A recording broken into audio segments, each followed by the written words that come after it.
200 бебиња повеќе се родени во 2025 година во однос на 2024 година. Бројката на 4000 бебиња во просек е надмината оваа година на клиниката за гинекологија и акушерство. Директорката на клиниката Ирена Алексиовска Папастиев објасни дека и покрај реновирањето на болницата, трендот на раѓање на клиниката е во пораст. Во пораст и лапароскопските операции.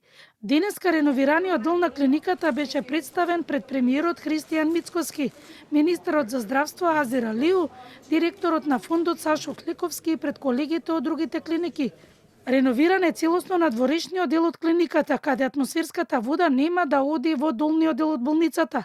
Ходникот, специјалистичките амбуланти, каде има и по 73.000 годишно прегледи, лабораториите и нова опрема, како едукација на кадар и акушерки сестри. Минимално инвазивната хирургија и до 9 пати за тотална лапароскопска хистеректомија зголемена. Ако во 2023 се вршеле само 10 операции на овај начин, веќе лани 120. Воведени се и нови методи, како што кажав, а онаа бројка која што најмногу ме радува е тоа што по отварањето на школата, реобновувањето на школата за психосоцијална подготовка на бремени пациентки и воведување на безболното породување, повторно ја надминува 4000 раѓања оваа година. Значи, пред малку се породи 4026-тото дете. Министерот за здравство посочи дека и доброто менаџирање од страна на директорот носи добри резултати. Видиме инфраструктура која што е инвестирана од страна на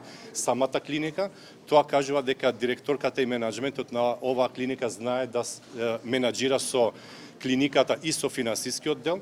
Тука се веќе инвестирани над 34 милиони денари, над 2000 метри квадратни инвестиција во целото приземје. Вкупната инвестиција во клиниката за гинекологија и акушерство од страна на владата изнесува 2 милиони евра.